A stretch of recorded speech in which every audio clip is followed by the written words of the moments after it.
Welcome back to another episode of the Force for Growth podcast. I'm Ricardo. I'm Courtney. Hello. Thank you for joining us. And today we're going to be discussing one of the best subjects in personal development of all time, the book Think and Grow Rich. Dun, dun, dun. Oh, so much juice here. What? I don't even know what to say, Ricardo. I'm going to let you start. Okay, Courtney Carr. I'm excited. So, Think and Grow Rich is the classic, the granddaddy of them all. Except for As a Man Thinketh, I can't think of an older, more influential book out there that really started the growth movement. So, Think and Grow Rich and As a Man Thinketh are my two go-tos as Yes. far Yes. as back in the day type of stuff. And then obviously some other stuff came out, later on in the Mhm. 50s and 60s. But Think and Grow Rich is a staple. Yeah. I'd say this is one of those resources that hands down of everyone I look up to is a running theme. And I mean, a lot of folks credit it to their success. Like this very book, 50 years into their career, they're still reading it annually, reading it Yes. often, and crediting their success to it. So if Yes. you have not read it yourself, listen up. If you have, drop your feedback below, or maybe just what your takeaway was from it that changed your life, or just whatever's going on with it. How does it help you grow? And so the book starts out with Andrew Carnegie inviting Napoleon Hill for an interview and keeping him at his house and inviting him to go on this journey to collect the secret of success from his millionaire and successful friends of the time. Yes. It's So a big commitment. Napoleon Hill went on a 20-year journey interviewing the most successful people in America at the time and not getting paid. Yeah, That's the doing big it one. just for the wealth of knowledge you will learn along the way. Would y'all take on that Correct. kind of commitment? You know? I don't It's know. I can't say that I would. I can't say that I would, but aren't we grateful that He he did. did? Yeah. Like, Thank I you, don't know. Napoleon. I don't know. I can't say that I would. I can't say that I Yeah, won't. I don't know. I haven't been put that's in a that humbling thought. situation. It really Yeah. is. To not get paid nothing, no 20 years expenses for we work travel, nothing. full time, full travel, full yeah. Oh, so there's it's a wealthy book though. Yes. All right. First takeaway, Courtney. What you got? Okay, so overall, I want to the title, because I think a lot of us have heard it so much that we're desensitized to it. So think and grow rich. Okay, so yes, we're here for money or financial security and abundance of life, and so we can provide for our family, things like that. But it's not really about the riches of material things. And he even points that out. It's y- material, emotional, and spiritual. We're not just talking about material, even though rich is in the title of the book. But think and grow. Think and grow. Two very big words to me. And you're going to need to make a commitment. It's not going to be immediate. You're going to need to dedicate time daily of thought to sit down and think about this for this to work. Also, you're going to have to grow through things.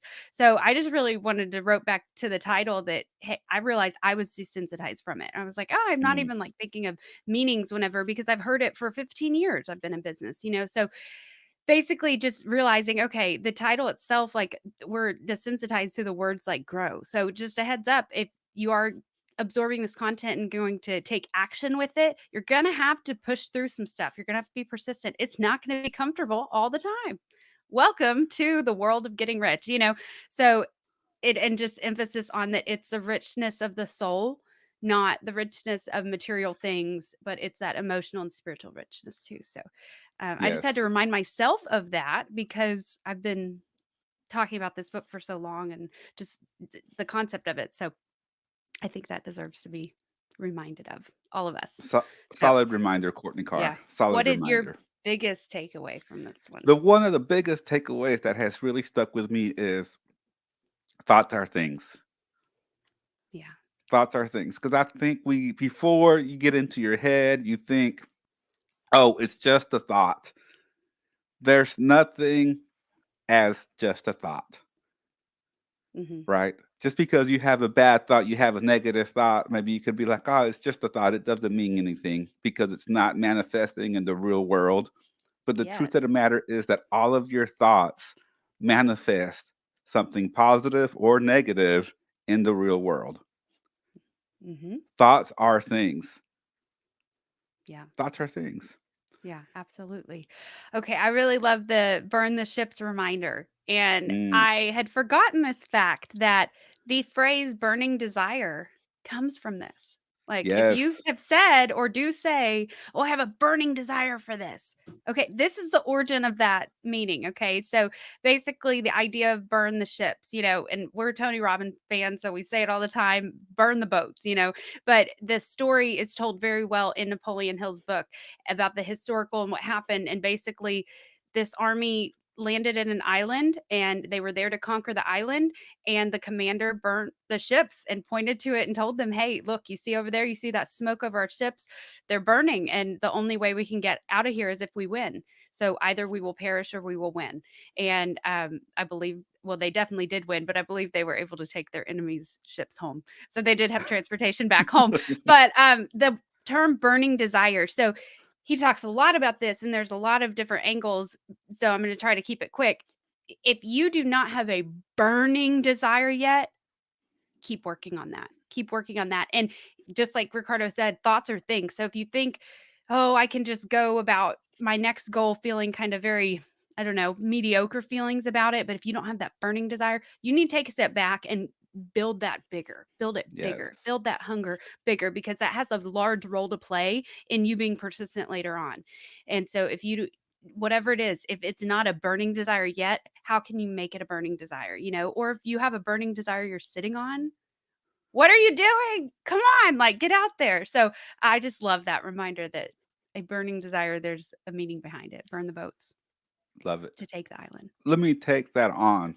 He gives 6 steps to turn that burning desire into reality. Six, just 6 steps. By the way, that's one of the things I love about Think and Grow Rich. It actually outlines steps. Yes. It'll say 1, 2, 3, 4, 5, 6. So, real quick, let's go through the 6 steps to transform a desire into reality. Are you ready, Courtney? I am ready. Are you ready, Courtney? Woo! I'm All ready. right, let's go. Comment below if you're ready to hear the 6 steps. Hashtag ready. Okay. Hashtag ready. Yes. Number 1, be specific. Specify the amount of money that you want specifically. He says you can't just say, well, I want plenty of money. No, you have to specify a specific amount. A specific amount. You have to specify a specific amount, whatever that amount may be. Number 2, I love this one. Add value. Just to Yes. summarize it, he says, add value. What do you intend to give in return? Because there is no such thing as something for nothing. Yes. And this is like in the 2nd chapter, guys. There is no such thing as something for nothing. Now, I will say that maybe to some people the book is misleading because they're like, oh, well, I could just think and grow rich and I don't have to do anything. No, he says it right there. Step number 2 on turning that burning desire into reality. There is no such thing as something for nothing. Yes. Number 3, set a definite date. Mm-hmm. You can't just say, well, I want $10,000. I'm willing to do this to add value to the world. And I'm just going to let it come whenever it chooses to. Nope. Yeah. It doesn't work. Yeah. Or I'll try for it, this date. And then when that date comes, you just like bump it. No, Nope. like definite, Set a be definite date. fine. February 1st, 2022. Boom. Yes. Definite date. Boom. Yeah. Set a definite date. All right. Number 4, define the plan and carry out your desire. Define your plan and carry out your desire. What's your plan? What's your plan to carry out your burning desire? What's your plan to add this value? What's your plan to make this happen? Right? Mm-hmm. Number 5, write all of this in a clear statement. You can put all this in a clear statement. Now, this shouldn't be long. Well, this is not a long statement that's going to take 3 pages to write down. It should be very concise, maybe 2 paragraphs, if that, 1 paragraph, 6 lines, 8 lines, something that you can remember. Because step number 6 is read this statement twice a day, in the morning and in the evening. Mm. Put thought to it. And Grow. this is how ahead this book is. This is how ahead of its time this book is. He says, when you read it, see it, feel it, and hear it. Mm. Did he study NLP? Because that sounds like he studied NLP. Well, this was way before the time. I'm sorry, NLP stands for neuro linguistic programming. Yeah, that it's just always makes me laugh when I realize humans have struggled with this long before you for hundreds of years. Yes. About But he 100 says, years. when you read it as you see it and feel it, like it's already happened. Right? So Yeah. those are the 6 steps, Courtney. Yeah, thank you for going through those. What else you got? Okay, so I have definiteness of purpose. This is a phrase that I love. I hear Napoleon's voice when you say it. Go on YouTube and just type in Napoleon Hill. His voice, it's a very distinct voice, but anyway, I just love hearing him give the speeches himself. But basically, a definiteness of purpose. So there is so much power in that phrase. So your purpose is so big and so large. It is the absolute foundation of the house you're trying to build. Okay. And if you don't know your purpose yet, that's okay. Nothing's wrong. But you need to keep working on it until you have definiteness of purpose. There are things that I know that's about Ricardo as well. There are things within me that I will not compromise on. I'm going to do this in my life. I don't care how. I care when. I want to make it happen to certain times, because it's real planning going on. But we had to build a definiteness of purpose. And that probably started with us going about some things in our life, not having definiteness of purpose. So, AKA, we quit, we failed, oh, I'll try, AKA, give yourself permission to fail before you start. And so that's where we are so picky on the words we use, because it's all that same thing of keeping us definite on our purpose, right? And so that's just such a big deal. But I love that phrase. And I think a lot of us have heard it thousands of times, but do you really remember what it means? And let's check in with ourselves. Like, if you heard about this book or read it 10 years ago, great. What is your definiteness of purpose today? Can you state it like that? Can you just tell somebody, like, hey, here's the value I give to the world? Let's get to know each other, or something. Like, it's that confidence when you say it. And so this one means a lot to me and has a lot of meanings that it just transpires to a lot of different areas in my life. But man, it took me a long time to get definite, but oh, is it worth it? And sometimes things knock us off our feet and we'll have to go back and rediscover our definiteness of purpose. And that's totally okay. Do it. Don't hesitate. Don't put it off. Don't. And that's one of my favorite phrases from the entire book. So, Good one. yes. Good one. All right. So there's a lot of material here. Like we could go probably talk about this for a couple of hours. So let me stick to a couple of honorable mentions. Henry Ford.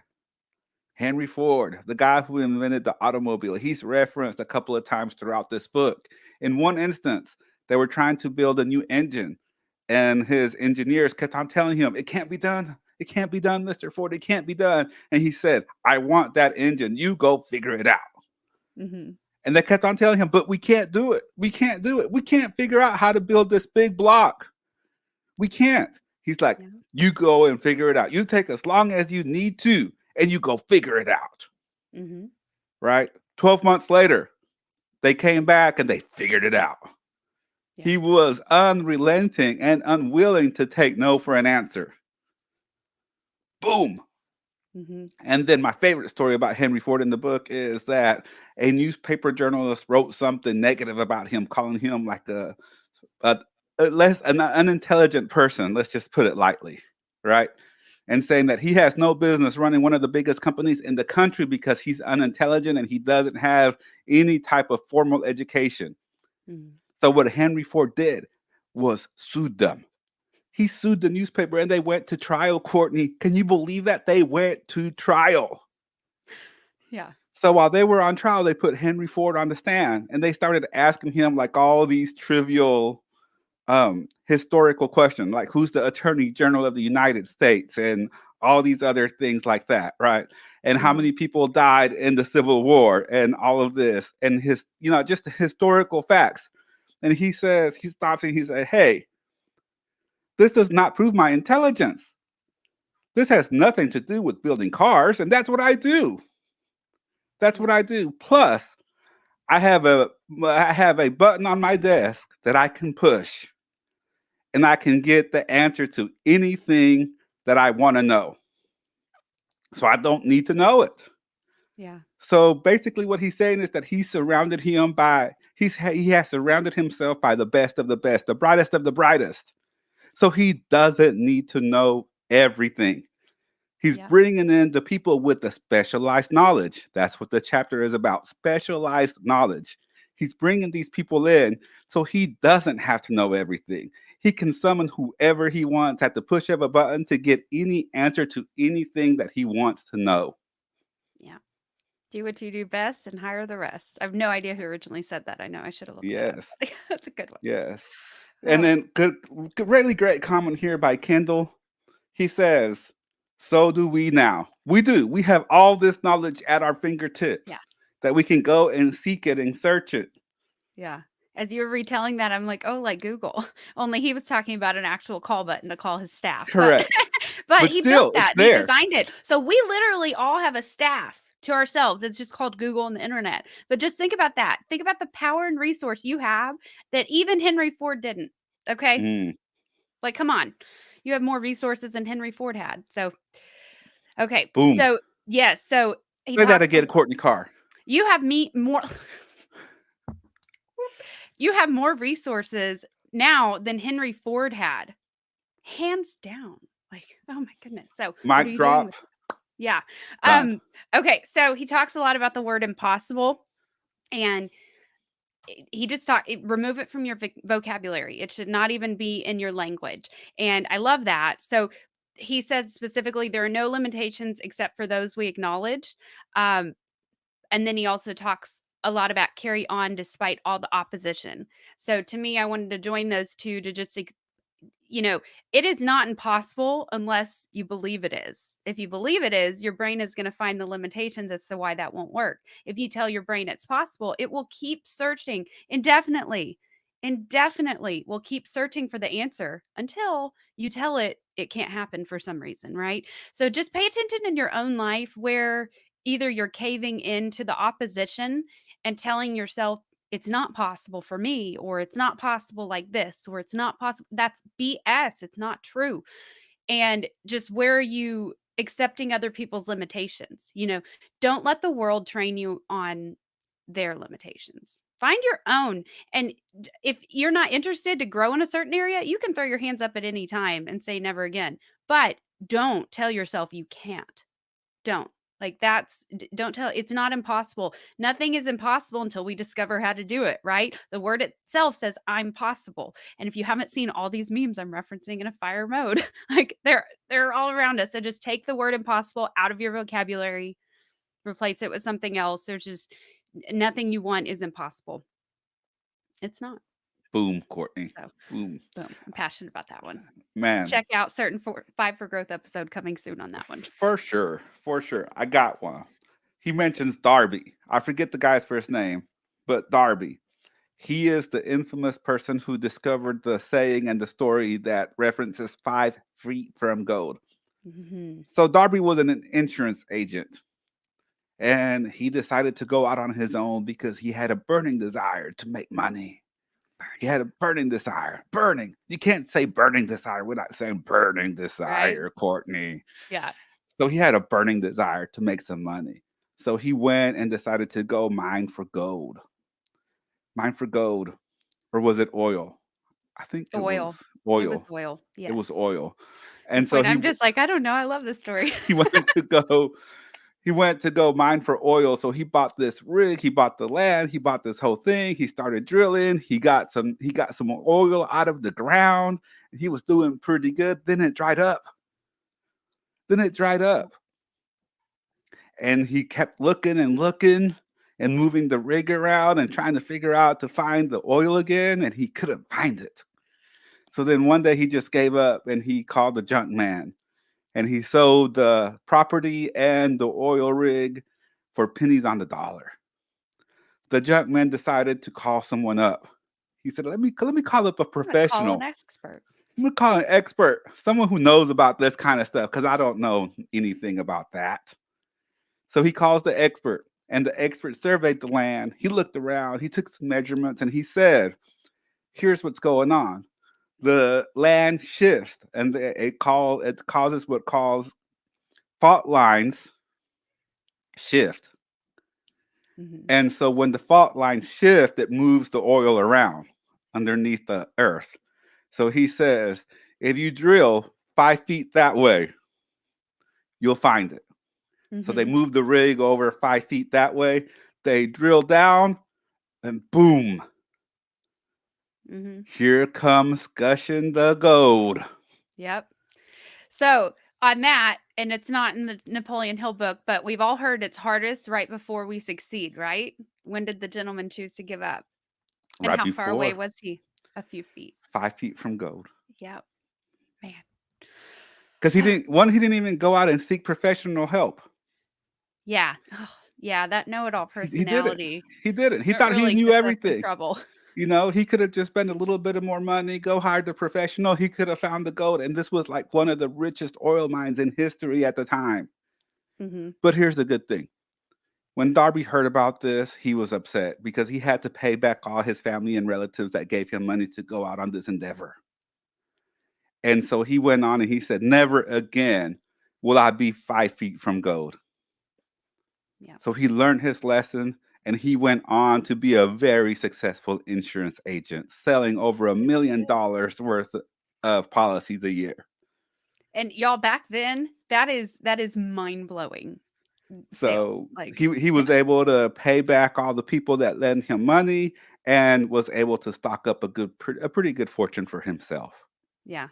And learn a valuable lesson for all of Valuable, us. For all of us. Okay. valuable. So my last one I want to touch on is, so we talked about desires and how it needs to be burning. So say it with us, burning desire. Okay. Burning. Say it with But us, burning. burning. Okay. So if it's not there yet, keep going. But persistence. So desire and persistence, and they weaken each other or they strengthen each other. Okay. So if you don't have a burning desire and you go out and start on your journey, start on your goal, how persistent are you really going to be? Mm, Probably not that much, right? Whereas if you have a burning desire, is that going to strengthen your persistence? You betcha, right? Like, absolutely, hands down. So just know that if you're compromising on one step, you might be weakening or amplifying the next step. So the power in sitting down and meditating for a few minutes a day. Napoleon Hill, back to the word think, right? This is a daily commitment to think about your goal, to visualize what you want, to take inventory of where you are at right now and where do I need to pivot? What am I doing good? What am I doing wrong? Where do I need to take it? So just open up the can of worms of that's a bad phrase to use because that's usually bad associated, but just open up your brain and sit down for just a few minutes a day and put a commitment towards your goal and put thought into it. Thoughts are things. And he also talks a lot about what is your dominant thought, what dominates your thoughts. And I think we talk a lot about that on this podcast, so I'm not going to go through that again. But if you don't know off the top of your head what your dominant thought is, or if you don't practice your goal, that's why it's not your dominant thought. So a week or two of just sitting down daily in the morning and just, okay, I'm going to breathe for a few minutes, I'm going to get into gratitude, and then I'm going to think about what I want out of my life and how I'm going to attain it.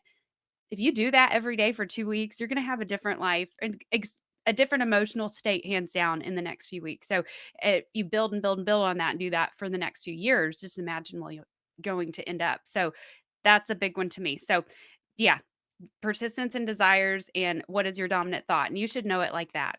And if Done and what done. you want doesn't come dominating and doesn't come in charging like a bull, think on it more. You need to put more time into that. You need to build it into your body more, your Mm, subconscious more. I love it. Real quick, Courtney. Our live audience doesn't let anything get by. Right. They just commented it was gold. I just Googled it. It was gold, not oil. Thank you. Thank you. Because yeah, Hence the name 5 feet from gold. right? See, I thought anyway, yeah. It's okay. And then Jesse saying, y'all sound like Les Brown. Hungry. I love me some Hungry. Les Brown, y'all. Man, Hungry. if anyone knows Les, I'm still looking to meet him. It's a life goal I have. It's all Ugh, good. It's all yeah, good. And yeah. then Kendall says, you're a great storyteller. See, I'm such a great storyteller that even though I had the story wrong, I still delivered. Yes. Hey, that's what matters, right? Is that we show Hey, up and just be us. Like, y'all, the kinks will work themselves out. Like, yeah, we figured just it be out. you. It's fine. Yeah. It's fine. Kendall says Um, he likes your story better though, so that's okay. oh, well, that's nice. Thank you. Real Thank you, quick, Kendall. another honorable mention to Napoleon Hill's son Blair. He was born deaf, and Napoleon had that burning desire for him to hear again. And it wasn't until years later, when he was in college, that he was able to get a hearing aid, and he made himself a small fortune by selling this hearing aid. Mhm. Yeah. But there's a whole story about that. And here's the thing, guys. We shared what, about 5 or 6, 7 takeaways here, Yeah. and that's just the There's so tip of the many more. surface. This is like in the first 3 chapters. Yeah. I had to eventually stop and was like, I'm just gonna like note the whole book if I keep I going. did too. I had to stop, and I'm like, okay, I need to go ahead and just stop, because I Yeah. kind of went by memory on what I remembered, because it was the stories that really touched me and that I remember the most. Mhm. Yeah. Yeah, So me too. This was a nice refresher going back through it. So if it's it been was a good. decade since you've read it, or hey, Audible exists now, so listen through it. Boom. This is one of my favorite background just to turn on and just I turned on real quiet. Hey, my subconscious will pick up on it, right? But it's just good background music. If you want more Napoleon Hill content and you have not yet read Outwitting the Devil, this came out in Mm, 2013, and he made a request of his family to please not release this before he dies because it's that controversial. So I'll just leave it there. You should read it. It will change your life too. we might have to do another episode on Outwitting the Devil. Yes, yes. Yes. And thank you, Jesse. What is our Audible link, Ricardo? Our Audible link, you can go to forceforgrowth.com, scroll down, and you'll get how many audiobooks for free? Two. Two. Two. You can get both of these Two. Napoleon Hill books. Yes, you can get them free on us if you go to forceforgrowth.com, click on the Audible link, Yes. Yes. and there you go. Oh, man, this was fun. It was Good good. book. Thank you Let us so know. much for tuning in to another episode of the Force for Growth podcast. Remember to follow us on Facebook and Instagram at Force for growth. And remember to be a force for good the Force for Growth. and a force for greatness. Thanks, everybody. Mic drop. Bye. Burning, Courtney.